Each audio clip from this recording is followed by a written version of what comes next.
Today, I'm going to teach you how to set your upload default so you can save more time in the upload process, generate more views, and generate more leads. Hey, this channel is all about helping real estate agents use YouTube for lead generation. If that interests you, you should consider subscribing. When you first log into YouTube, I want you to come up here and click on your little face in the top right corner.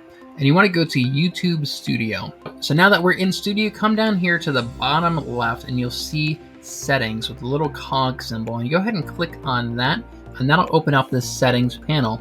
And in here, you'll see Upload Defaults. Go ahead and click on that. And here, if you wanted to, you can have some kind of default title, but I do not recommend that. Titles are so important. You don't want to have any extra text or anything in there. And right below that, you can have a default description. And this is what I recommend everybody do, is set a default description with all of your contact information, links to other videos, a little bio about you. All that stuff should go in here.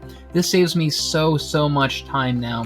So how I start my default description is, first I have this little line here that I made to separate my default description from the description of that specific video. Then immediately below that, I like to have a quick little bio about myself. Just, hey, I'm Malcolm Lawson, I'm a Maryland real estate agent, and kind of a call to action. If somebody wants to schedule a consultation with me, how they do that.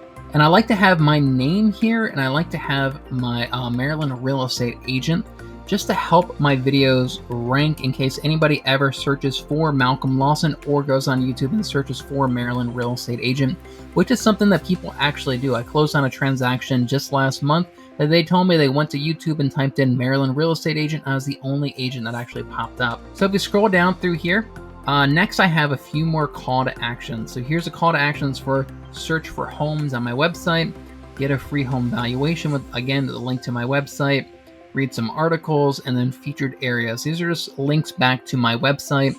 Here's a link if they wanted to subscribe to my channel. That's not really that important. There's already a couple of other subscribe buttons kind of throughout. Here I've got a watch next section, and these are links to relevant playlists. So playlists are kind of a series of videos that you kind of bunch all together. So for example, here's a playlist I made of all my videos talking about buying a home. Here's one, all my videos talking about selling a home, moving to Maryland, etc. So I have quite a few playlists here, and this is kind of how you can drive more people to watch more of your videos. If you can get them on a playlist like this, it'll keep playing your videos to them rather than suggesting somebody else's video after one of yours. If you scroll down a little bit further, here I've got all my contact information and my required broker information as well. I like to include emojis whenever I can in my default description. I think it just helps it make it sit a little bit more interesting and kind of draws your eyes to these things a little bit more than if it was just text. Then I have all my social media accounts. I have a few Facebook groups that I've created. I want to drive some people to it. And at the very bottom, I have a few default hashtags that go into all of my videos. Now, hashtags are relatively new to YouTube, and they're not really widely used. But I like to have something in there just to kind of future-proof my videos in case they do become more widely used. Now, you don't want to do too many hashtags. I've read that if you do too many hashtags, YouTube will actually just kind of ignore all of them. But having a few relevant hashtags can be really helpful. And by having it in my default description, I'm not going to forget to add the hashtags.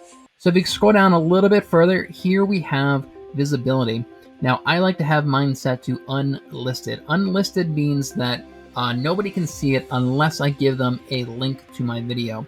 And I do that sometimes if I want to have somebody watch my video, make sure I don't have any spelling mistakes or anything like that. I'll have my wife watch my video sometimes first. If this was set to public, which I think is the default automatically, then that means it's going to be published the video as soon as you uploaded it. But I like going unlisted so I can kind of play around with the video for a few days before I actually publish it. Then right below that, we have tags. And I like to have my personal branding tags as the default, partially just so I don't forget to add these tags in there. I work with a lot of real estate agents that tell me that they have YouTube channels, and I go on YouTube and I search for them, and I cannot find their channels anywhere. And it's partially because they're not using, let's say, their name in the description of their videos. They don't have their name as a tag, or they don't have it in the description of the channel. So you're not giving that data to YouTube to know what your name is and help people find your videos.